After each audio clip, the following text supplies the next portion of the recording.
welcome to CG webinar number 248, which is about the rise of research in China and what it means for China and the world.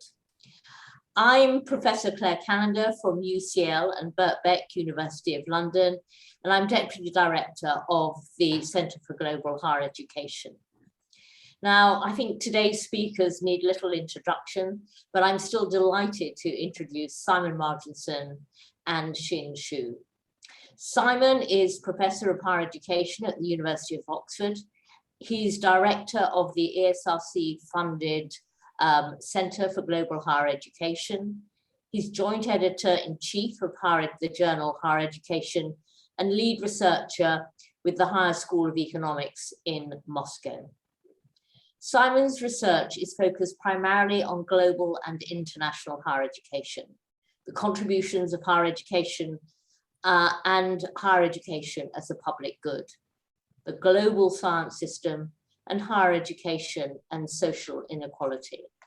And I think within the UK context, Simon has been very important in emphasizing and putting on the map issues about higher education in Asia and in China in particular, from a personal perspective.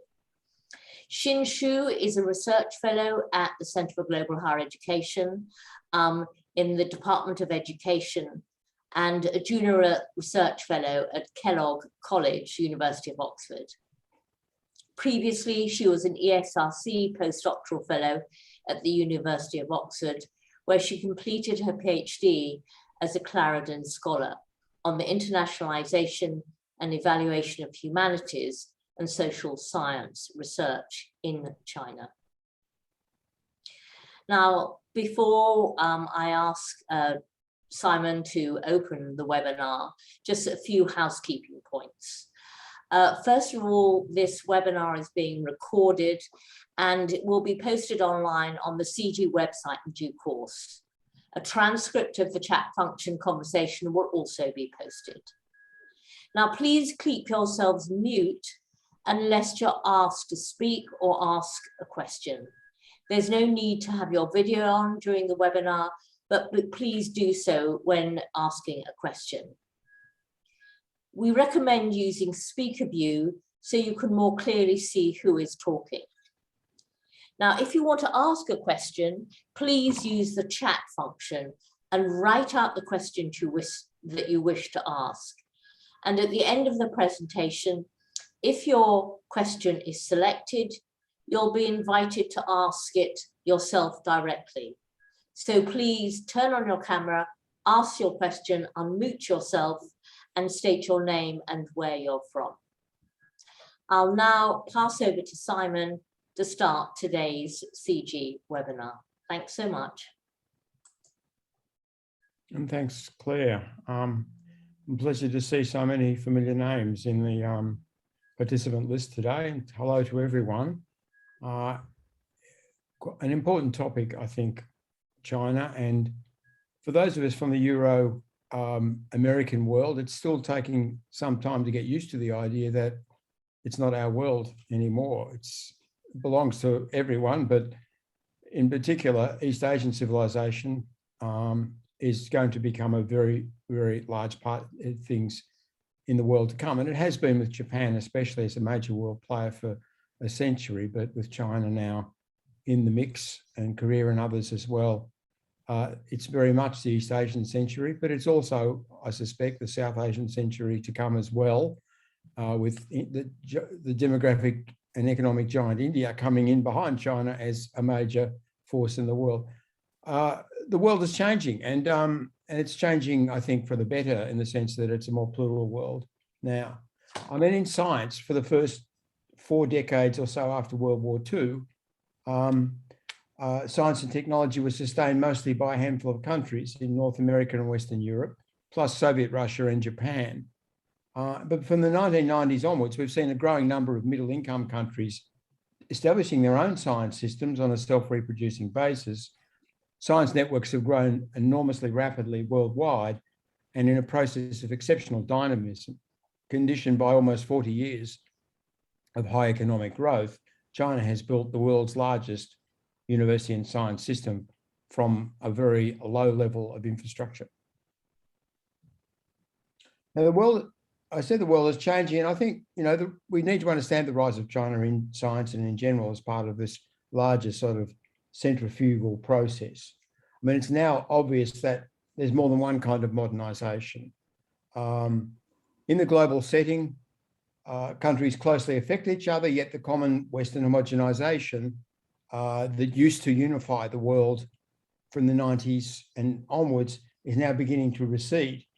And as countries like China and India and Iran and Brazil and Korea become stronger in economic, political, and cultural terms, their indigenous characteristics become more apparent. To understand science and research in China, I think we must grasp both the dynamism and the specificity of China. China does not always follow Euro-American patterns. And in this webinar, we'll discuss both the natural science-based fields and the social sciences and humanities. And in the latter part of the webinar, which Xin will present, you will see, I think, a more definite difference between the European and American world and the Chinese world. I'm just trying to find the arrows to move this on. Here we are.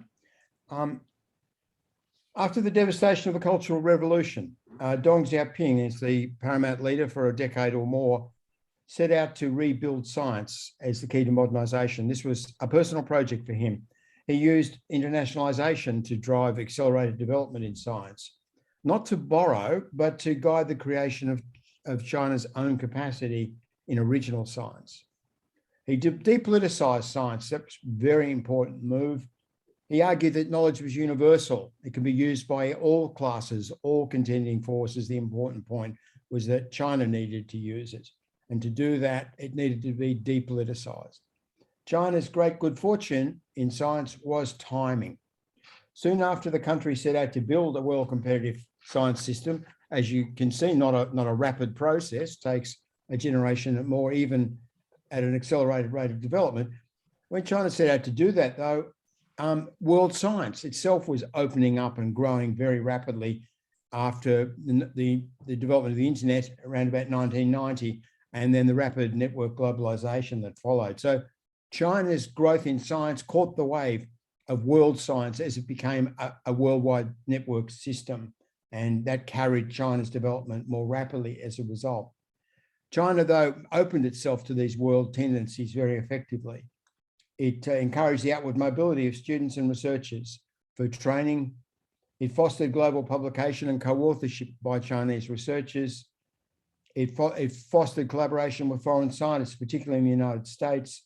It adopted system and institutional models from the West, and it systematically benchmarked research and academic units and institutions against good foreign comparators. Open sharing with international partners in self-managed global disciplinary networks was encouraged. China's science also was and still is nested in traditional scientific governance, in which the self-managed science is embedded in the state and fulfills national agendas. And this in China is a more seamless process than you might expect. The last 30 years have seen major expansion in worldwide scientific capacity, though uneven by nation. Most science countries have increased R&D investment as a share of GDP. And I mean, science is booming in China because it's been funded to grow.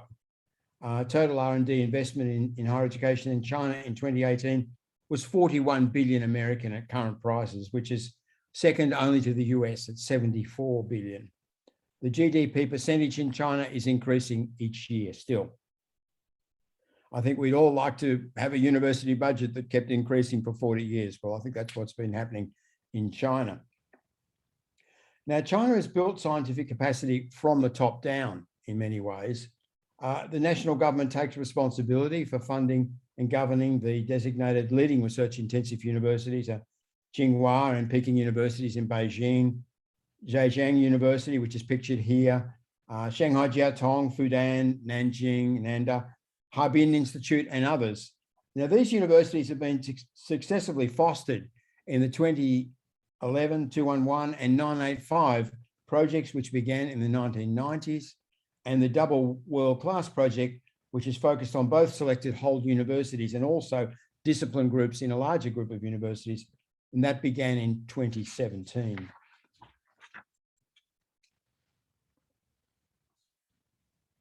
It's that part of R&D that it's invested in higher education that drives the output of basic science, the sort of science which is published in academic journals and recorded in bibliometric collections. And here the spectacular growth of China's resources for research become apparent.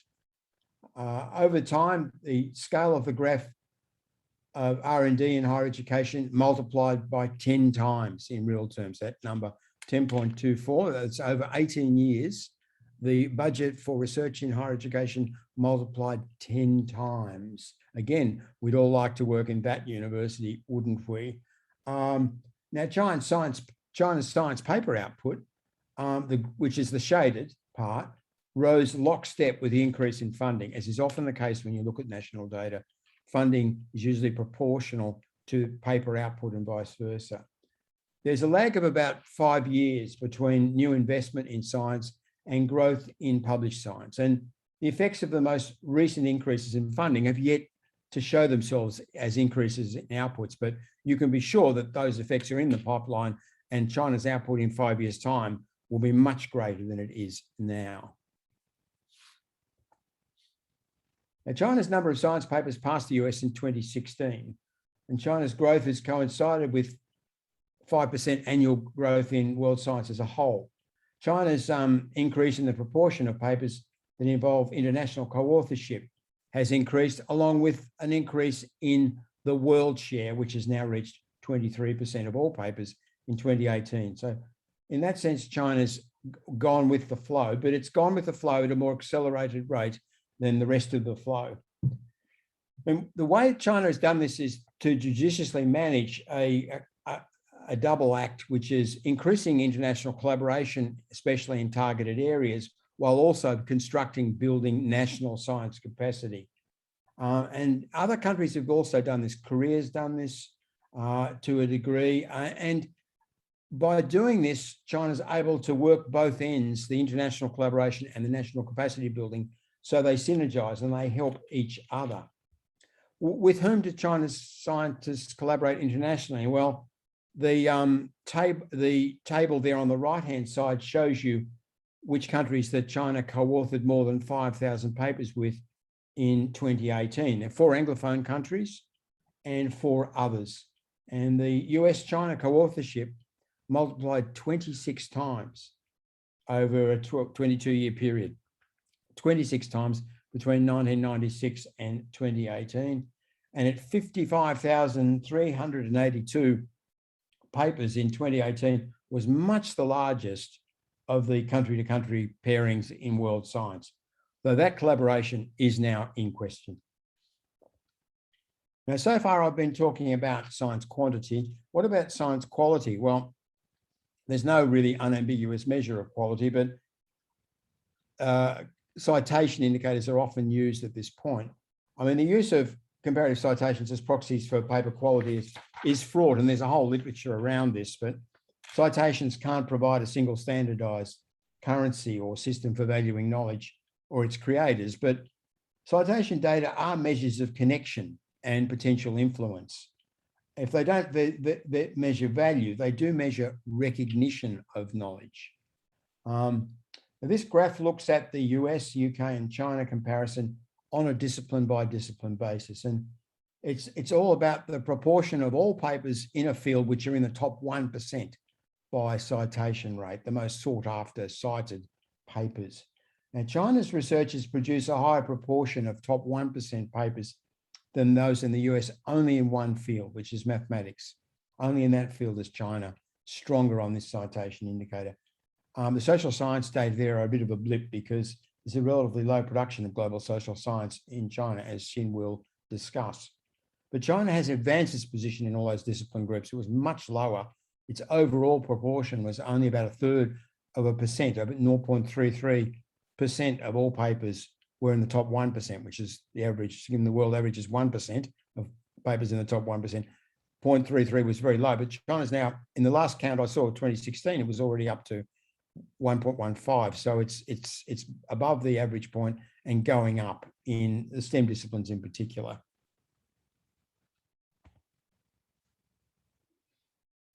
Now, as you can see, the role of China varies across the disciplines, and China is exceptionally strong in physical sciences STEM, which is a large field including maths and computing research.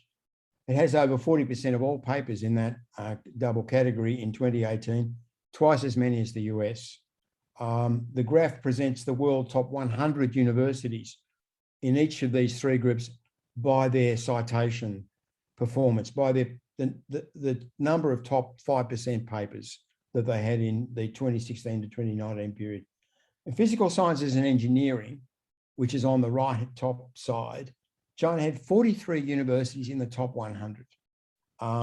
In computing and maths, it did better. It had 48 universities. The US had 23. But in biomedicine and health, there were just 10 Chinese universities in the world top 100. Mind you, that had gone up from 4 3 years before. So things were happening in biomedicine and life sciences and health too, but well behind the Euro-American world. In fact, the top 24 universities on this measure in medicine and health sciences are Anglophone, 17 from the US, 6 from the UK, and 1 from Canada. So you've got this interesting split with the West being really good at biomedicine and life sciences and health sciences, and China being really good at STEM and related disciplines. Now, how does all this add up in terms of China's policy ambition to catch up to the West in university science? Well, that generally means the United States, catching up to the United States. When all the disciplines are included, China's strong disciplines and its weaker disciplines, on the basis of the number of top 5% papers by citation rate in the 2016 to 2019 period, China had 2 universities in the world top 15, Tsinghua at 6th and Zhejiang at 11th. And that's because they're both very large. So when they produce high citation science papers, they produce a lot of them. But also in the case of Tsinghua, because it is a very high performer in terms of high quality work in many disciplines. Harvard was way ahead though, in first place. And the US had 9 of the top 15 institutions in the list still. So no decisive catch up. But note that in previous years, 7 years before, Tsinghua was in 57th place, and it's just steamed its way up the ladder since then. If it's 6th, then the last Leiden University count, you can be pretty sure it'll be 5th or 4th, and the next one, that's the rate it's improving. And it's not easy to knock over universities, at this level like Oxford or Stanford, and that's where Tsinghua is heading. Harvard is a little bit further off. Now, this table looks more closely at the physical sciences STEM cluster, and on the basis of the 2016 to 2019 papers in the top 5% by citation, Tsinghua was world leader in STEM. Unequivocally well ahead of MIT in its number of high citation papers in these areas. And I'll better get to the next table. Especially on the maths side, you can see how strong the Chinese universities are performing on the right side there. They've got the top 6 places. On the left side, Tsinghua way ahead of MIT in physical sciences and engineering, which includes chemistry and physics and astrophysics and materials, that whole family of disciplines. Interesting that Zhejiang, Harbin IT, Shanghai Jiaotong, and Huazhong University of Science and Technology appear in both sides of these, both the maths and computing and the physical science and engineering sides. So does Nanyang University in Singapore, which has done very well as well in the last 15 years. But what really jumps out to me is that China and Singapore together occupy 77% of the places in these tables in physical sciences STEM. So if it was just physical sciences STEM with maths and computing, then China wouldn't have just caught up with the West, it would have gone well past.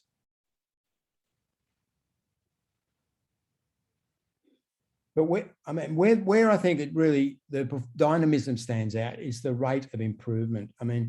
Over the last 10 years in the Leiden ranking, the universities from China saw annual increases of high citation papers of between 13 and 26%.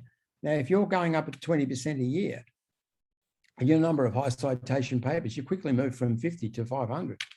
And that's what China's universities are doing. The red lines in the graph show the rate of increase in China's largest producers of higher citation science. And the most rapid growers are not the front rank ones. The first of the leading ones is Harbin, I guess. Tsinghua and Peking are a little bit further down, but they're still way ahead of the rest of the players in the graph.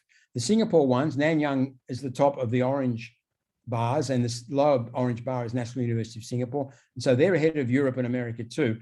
The Western Europeans, including Oxford and Copenhagen, are increasing more rapidly than the Americans. There's been very little change in the proportion of top American university papers in the top 1% category, with Harvard only improving slightly over this period, but of course remains an absolute giant and way ahead of the world still in the production of high citation science. Well, China's scientific relationship with the US has helped it, and perhaps it's been central to global science as well. The relationship has been largely bilateral, with 3/4 of joint papers involving just those two nations together. China-US relations have been sustained by all of the cooperation between researchers, university-to-university agreements, and national policies in both countries. So at the grassroots, at the institutional level, and at the national level, the cooperation has been fostered by both sides vigorously for 30 years until quite recently. On the China side, well, the US institutions, personnel, and knowledge have helped to drive modernisation and catch up in science. On the US side, Chinese doctoral students and postdoctoral researchers have made a tremendous contribution to American research, and China has supplied funding and intellectual ballast for the joint collaborations as it's become a more mature system in its own right. The bilateral collaboration's mostly been in disciplines which China's got a lot to contribute to the US, where especially the physical sciences, engineering, computing, and so on. In high citation collaborative papers involving both the US and China-based researchers, the Chinese personnel have been lead authors on the high citation papers, on twice as many high citation papers as the Americans have. So the Chinese have led the best of this work in the collaborative sense. China's also been the main source of the funding as well, with China providing about 2/3 of all of the funding that's gone into collaborative projects, and America providing 1/3. But it's unclear whether all of this is going to survive. We've got problems with doctoral student and faculty visas. Joint appointments are really under pressure from the US authorities. China's 1,000 talent program particularly riles the US. You know, people working in the US for a while, then going back to China, particularly upsets American authorities. And of course, that's been transferred from a quarrel about technological primacy to a quarrel about alleged or potential intellectual property theft, spying by Chinese researchers on behalf of the Chinese military, all kinds of stuff being thrown around, none of it with terribly much evidence to support it. Both systems, I think, stand to lose from decoupling, but I think China's system is more robust, and my guess would be China's going to come through this fairly successfully, even if it loses a significant part of its American collaboration. But there is a loss for everyone in that. And no doubt China will be retarded by that, just like the US will be. So to sum up, before passing to Xin, I mean, the rise of China in science has rested on high investment, focused national system building, targeted deployment of international connections and standards, the Confucian ethic of self-cultivation and continuous self-improvement, always part of the mix in China. And that's as deeply felt on an individual basis as it is on a collective and institutional basis. There's a strong bias in favour of the physical sciences STEM, where scientists from China are now excelling at world level. The evolution of science in East Asia and China has disturbed the long-standing Western beliefs about Western superiority in science and or creative endeavour. Clearly, China's science is highly creative. But there are also limitations to the achievement and some unanswered questions, I think, not only about science, but about universities and intellectual life more generally, including the social sciences and the humanities. And my colleague Xin Xu will expand on those areas when discussing where China is going in research. I'll now pass to her. Thank you so much, Simon. And following up on Simon's discussion, I'll focus on two topics. The first one is with a disciplinary lens to have a closer look at the humanities and social sciences in China. And the second one, also the final topic, is about the future of China's research in general and its relationship with the world. So firstly, the global humanities and social sciences is an open space that keeps expanding and is becoming more diversified. However, it is not a level playing field.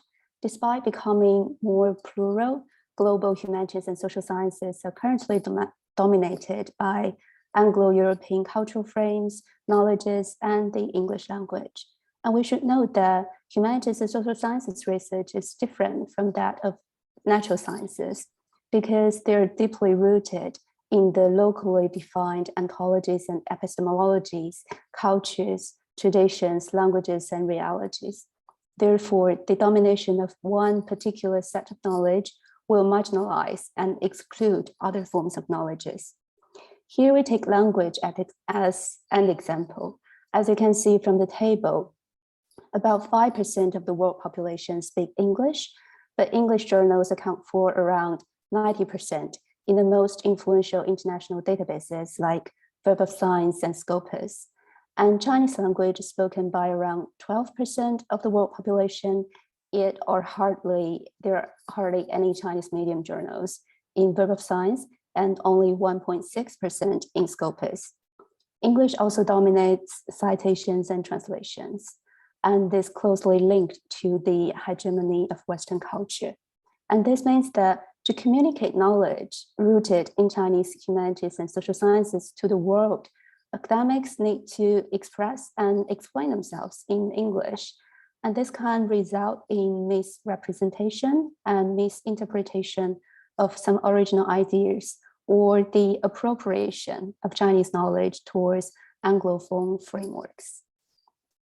So in this context, how does China's humanities and social sciences research perform?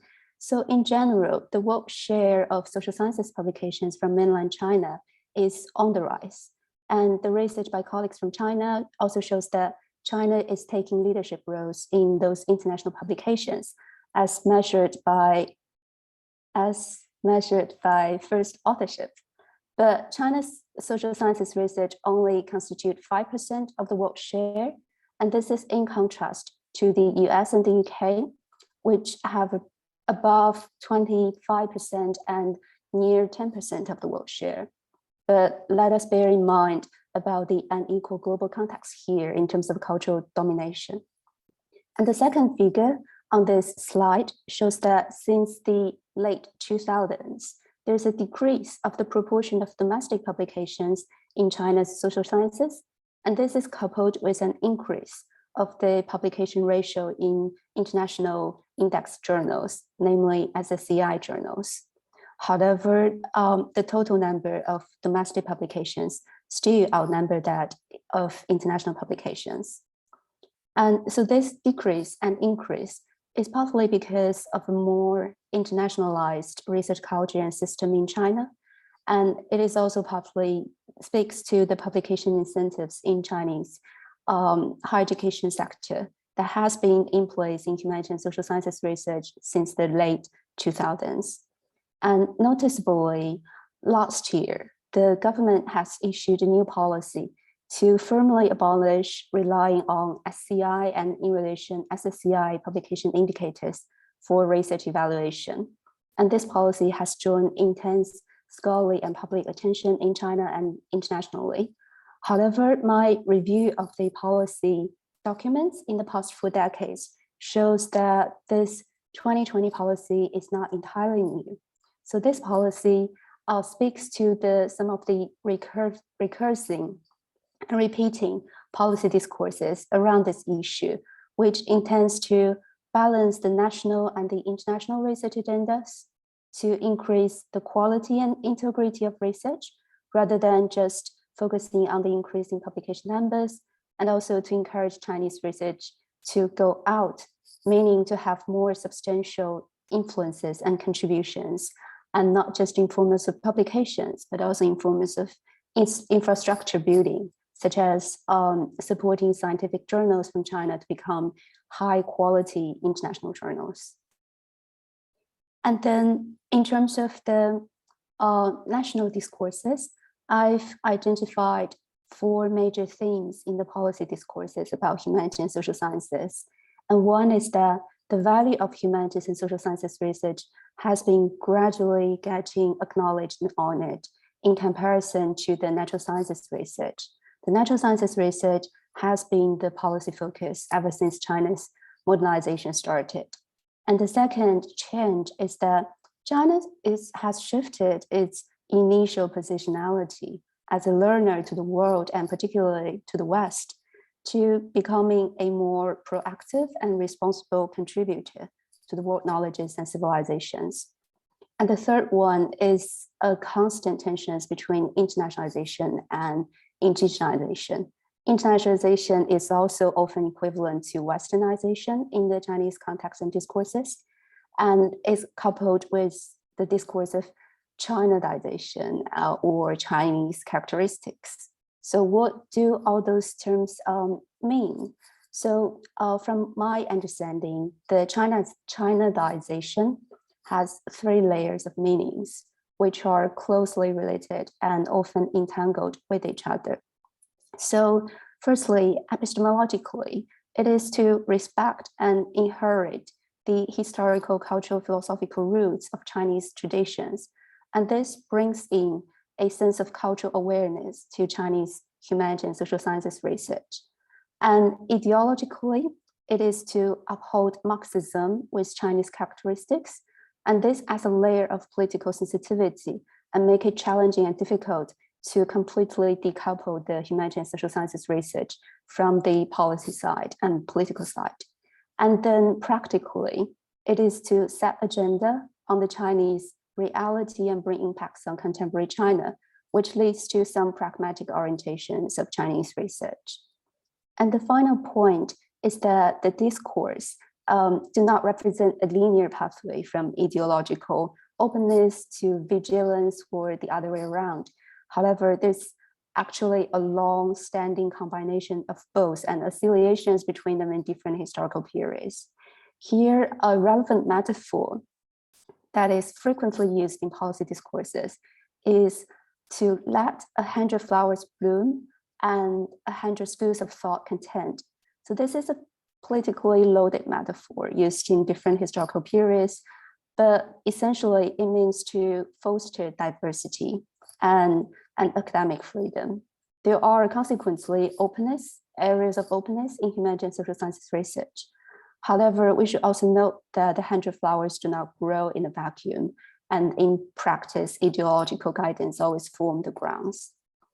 And then moving to institutions and individual academics, I've interviewed more than 70 humanities and social science academics and stakeholders, and more detailed discussions available in the papers listed here.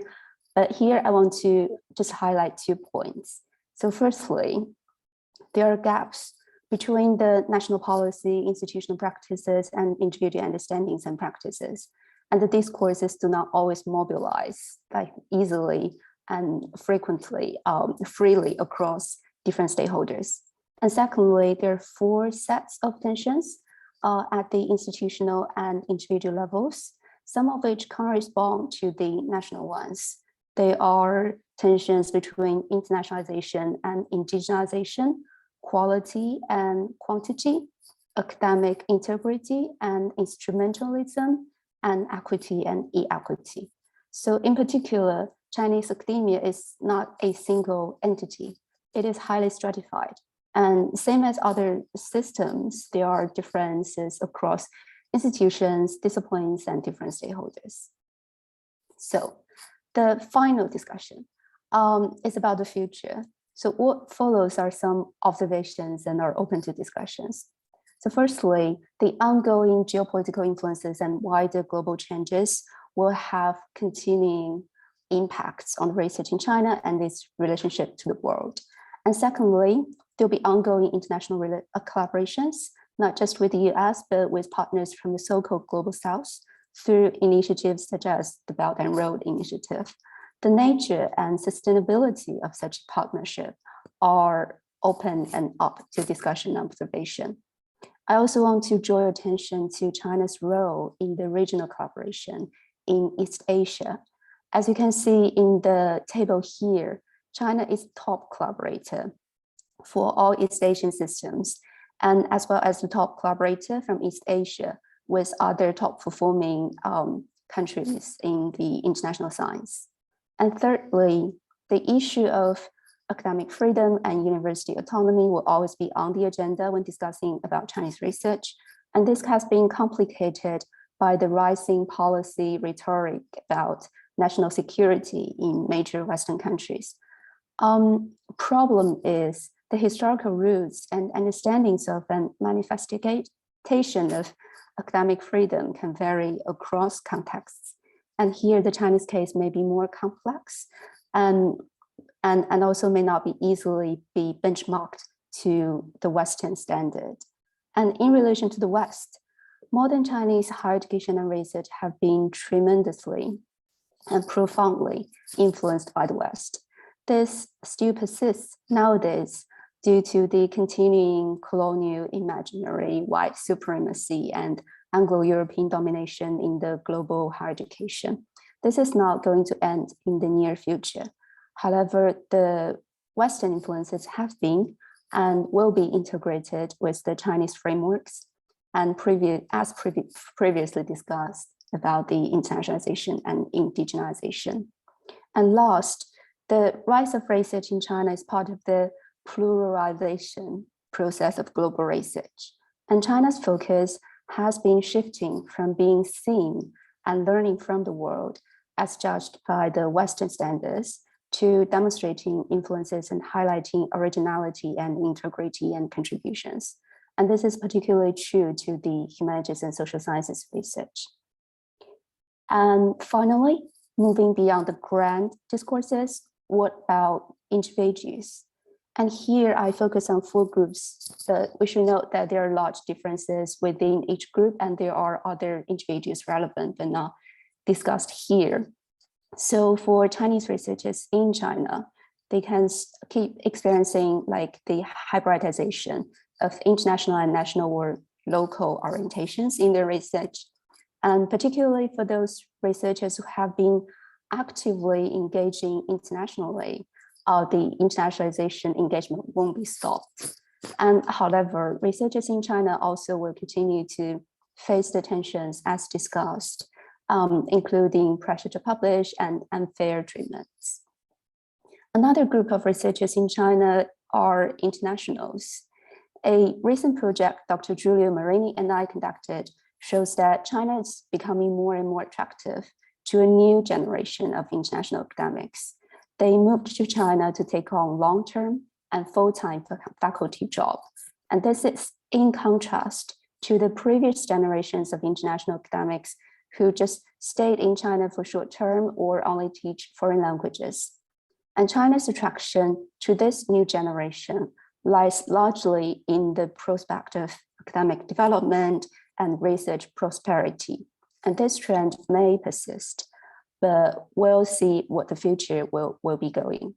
And for Chinese researchers outside China, the first question is that being Chinese is ambiguous. It can be defined by the birthplace, nationality, citizenship, ethnicity, etc., etc.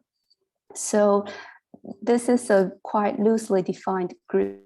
And this group has been or could face racism, discrimination, and injustice because of the label of being Chinese.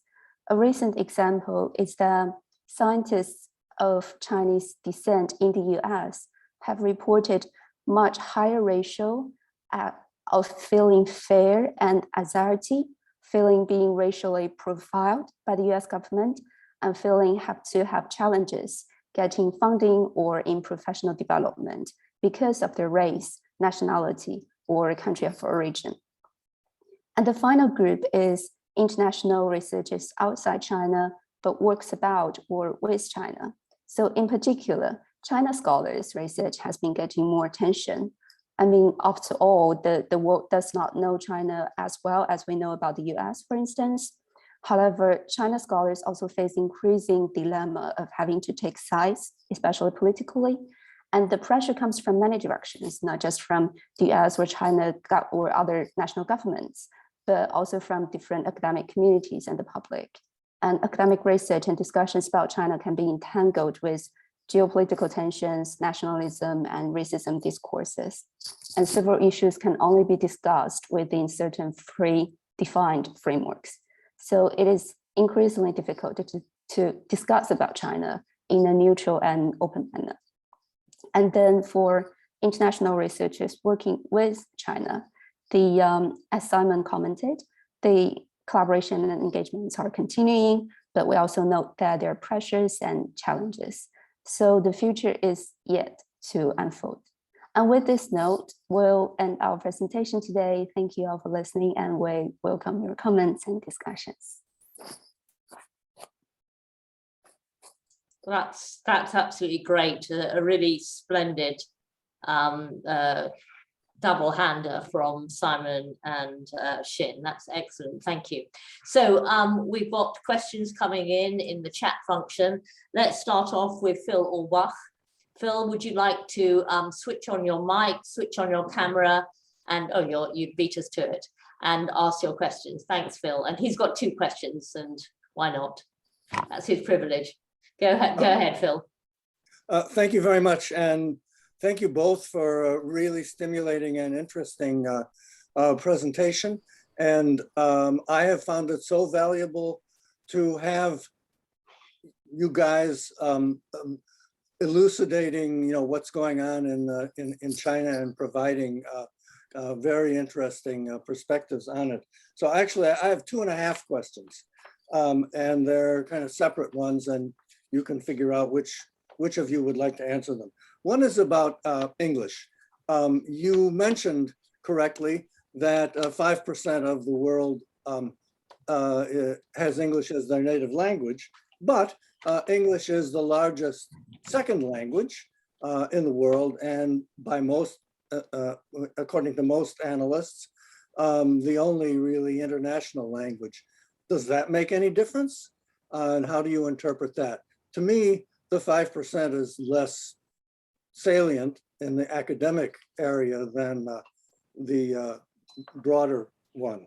The second question is, there's a data that show that about 70% of PhD graduates from China, also India too, and some other countries, who do their degrees in the United States choose to stay in the United States. That number is going down modestly, but it's still quite high. And I wonder how you folks interpret that in the broader context of what you've been discussing. And my final half question is about Nobel Prizes. Nobel Prizes, of course, are a trailing indicator. I think that's the best term for scientific achievement. But there are very few Nobel Prizes from Nobel Prize winners in the sciences from East Asia in general. That number has not been going up. And most of I think I'm right on this, most of the Asian Nobel Prize winners are not working in Asia, but they're working in Western countries. So thank you.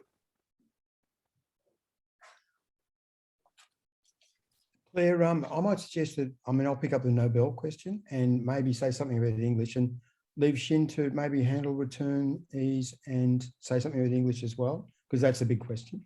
On the Nobels, interesting question. You had an article on it recently, Phil. I think that when you look at Nobels, there's a long lag, as you said, trailing indicator. People who often are in their 70s, sometimes older, sometimes a bit younger, when they get their Nobel in the science field. So the people, if someone aged 70 would have been educated at university level in the 70s, someone in their around about 80 would have been educated at university level in the 60s. Now at that stage, the US universities were absolutely flourishing. Western European universities were not as strong as they are now.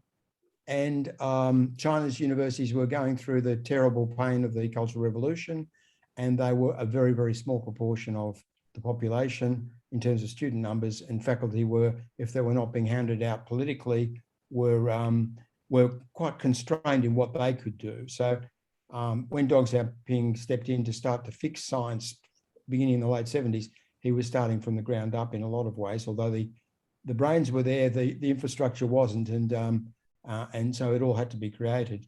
So I'm in that situation. China is not going to produce many Nobel Prize winners at this stage in the sciences. And we just don't know what the renaissance of Chinese science is going to do to the great prize allocation in, say, 30 years' time. So I think we have to hold our fire on that question of whether China can generate Nobels until, you know, it's been properly tested. In the case of the economics prize, I do feel there's more of a case of ideological bias, if you like. I mean, a particular approach to economics dominates the economics prize. It's the Chicago school.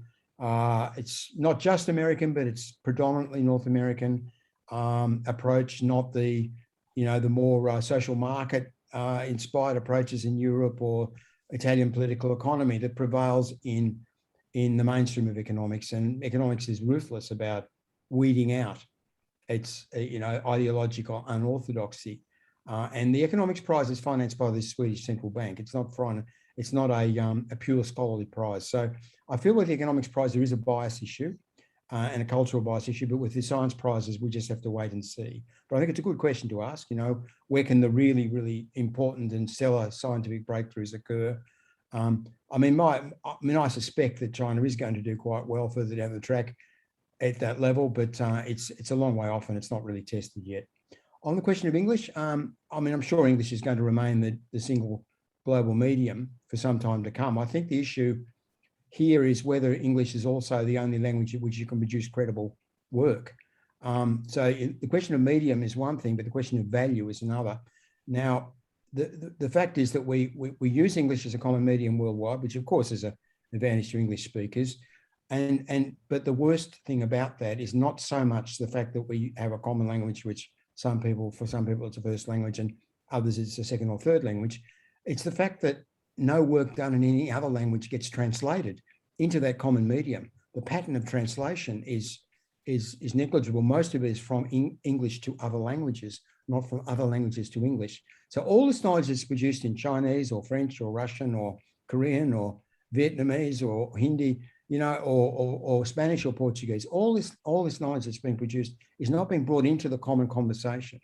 And we have the technology to translate work now much more effectively, much more speedily than we've ever had it before. So there's no real reason why the major journals aren't being translated from English into a whole raft of other languages when they're issuing a new edition. And there's no reason why our publishers can't start to bring work done in other languages into the common English conversation. I think in the long run, we're probably going to see some pluralization at the global level, with educated people being people who can speak several languages, as they used to be, I think, and still are to an extent in Europe. And Chinese is almost certainly going to be a global language in that longer term sense.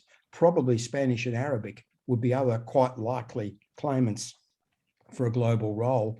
But at the moment, while we've got English, we've got to use English as a way of communicating all knowledge and not just knowledge written originally in English only.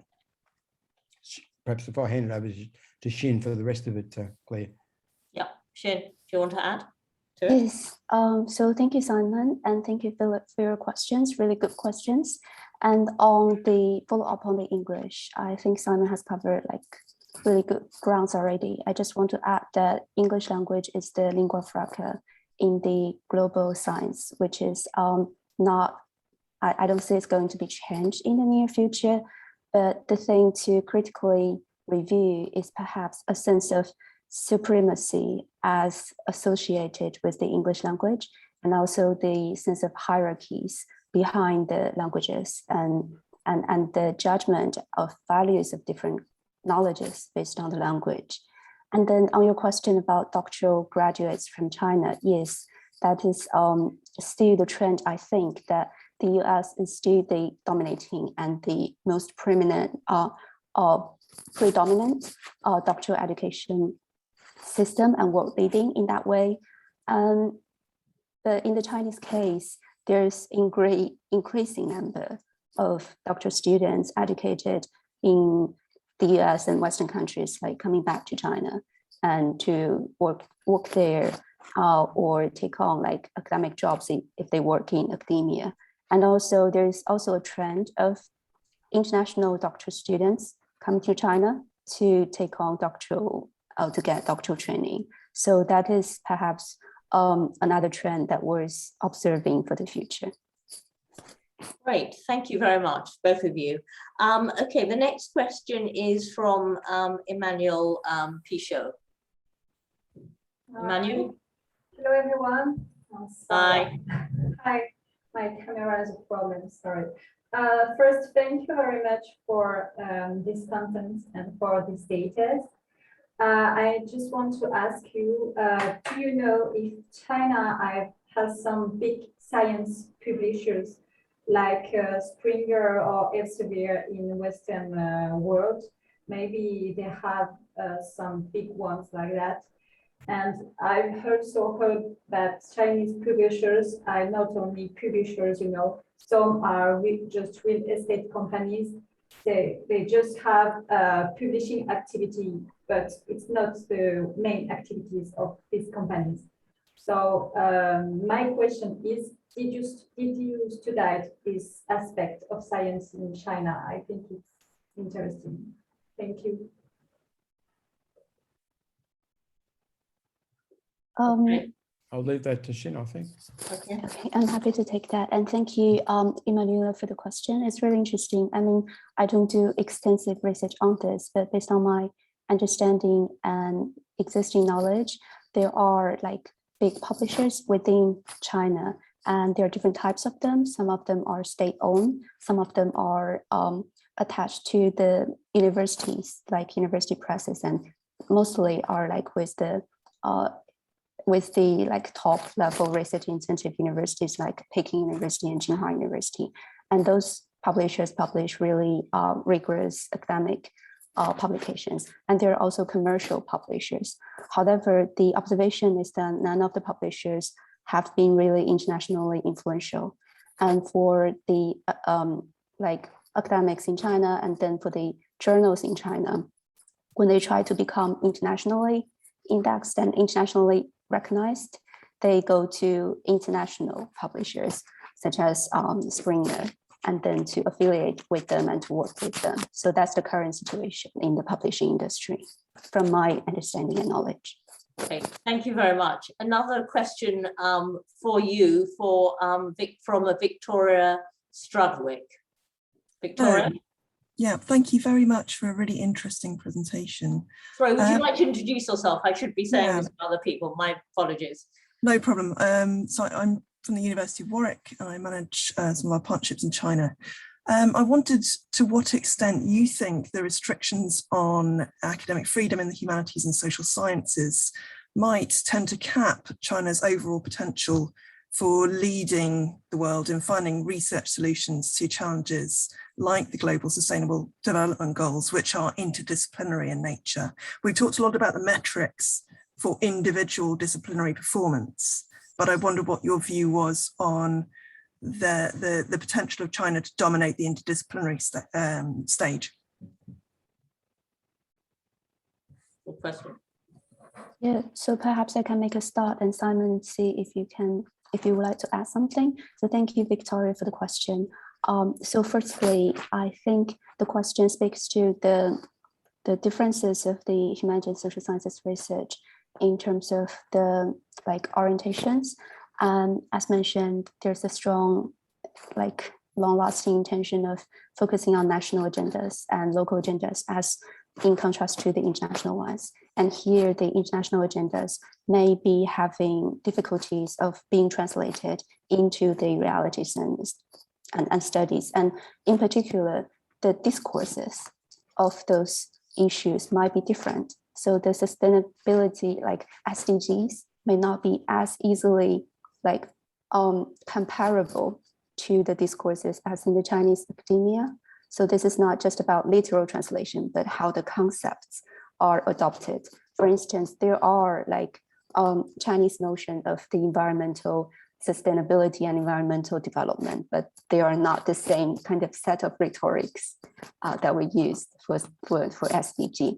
And the second point I think you raised is really important about interdisciplinary ability of the research, which I think, which I also don't have like extensive research evidence yet, but the observation is that there's still a lack of attention or a need for attention in this area in the Chinese research, because as Simon's presentation discussion also showed that there are like certain disciplines in STEM that are rising and getting the most attention and are like most developed in the Chinese science, but the interdisciplinary collaborations are still during like under development, I think. I might add a bit too, Claire, if I can. Yeah, I mean, very good question, Victoria. Very nice phrasing of the question. You know, kind of constructive approach to the academic freedom problem. You know, what does this mean? What can China do in its present, framework? And I think Xin's presentation really brought out the way in which there's more than one strand here. You know, there are different strands in Chinese tradition and in Chinese modernity too. And all of these things, it's like any complex culture, and this is a very large complex culture. You know, you can't call it simply in terms of simple slogans or simple determination or one element. I mean, in Chinese tradition, there are various ways in which China can approach the question of global leadership. You know, it can approach it in terms of the national agenda as a party-state agenda, and in that sense, it's driving its strategy from this magnificent centralization machine which China established. Fukuyama said the first state, the Qin dynasty state was the first state, and it's the prototype of all of the nation states that have happened since, actually. And this tremendous capacity for centralized achievement of objectives. But there's other traditions, and those traditions are still part of the discourse. The Qianxia tradition, it goes back to the Zhao dynasty, is a way of relating to the rest of the world on the basis of negotiated agreement and common values, not centralized power, but agreement to be together and to share a common agenda and a common fate, if you like, in the world, and a common understanding of life.